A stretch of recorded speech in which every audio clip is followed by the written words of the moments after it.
تا که توحید نداشته باشی عملت قطعا قبول دربار الله نمیشه.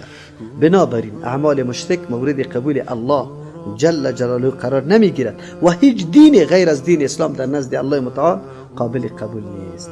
ابو لهب میگه صهیبیه را آزاد کرده به خاطر که بشارتی ولادت رسول الله صلی الله علیه وسلم داده و دروغ بود. قرآن میگه که با شرک قطعا غیر از ابو طالب که به نص ثابت است که تخفیف در عذابش آمده دیگه به کسی ثابت نیست. به خاطر از که بدعت رواج بکنه چقدر دست در کجا میندازه. مردم دیدی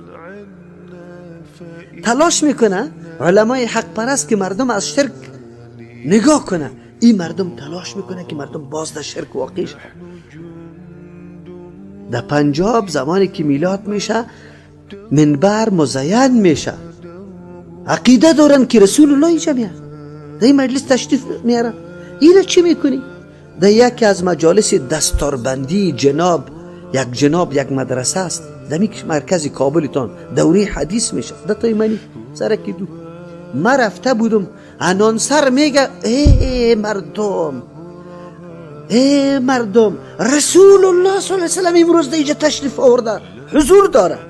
شما باور بر الله بکنید شیخ الحدیثا اینجا نشسته است، کسی من کار از این گپ نمیکنه. اینطور وطن است. ایره چی میکنه؟ در یک مسجد دیگه مجلس علما است. مجلسی کیست؟ مکمل علما. یک جناب عالم میخیزه میگه زمانی که عیسی علیه السلام هم در نزدیک قیامت از آسمان پایین میشه به مذهب امام ابو حنیفه رحمه الله است. متجسم ملاویږي ګوره عیسی علیه السلام چې راکوز شي ابم په فقه انفي باندې فقه مرتبه پیغمبر خیلی جاته است. مرتبه یک امام مجتهد، او جناب محترم میگه که مرتبه امام ابو حنیفه است، عیسی علیه السلام که بالاتر است. او هم باز به پیروی مذهب ازی باشه. مذهب ازی نمیگه که به دین رسول الله صلی الله علیه و عمل میکنه. دینی تر وطن ما شما قرار داریم از کی گله کنیم؟ عالم ما اینطور میگه. عالم ما امی سخنا را به مردم تلقین میکنه و مردم عریضیتان رو به پیغمبر کردن.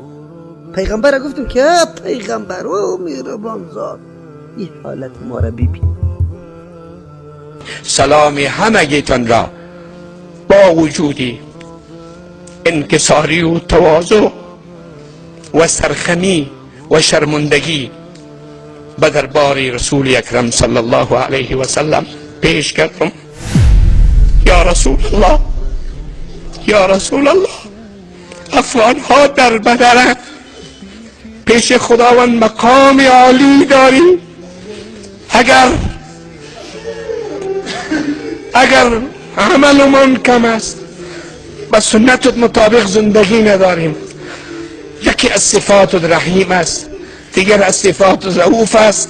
به خاطری اومد در بقیه به سجده افتیدی، تمام شب گریان کردی.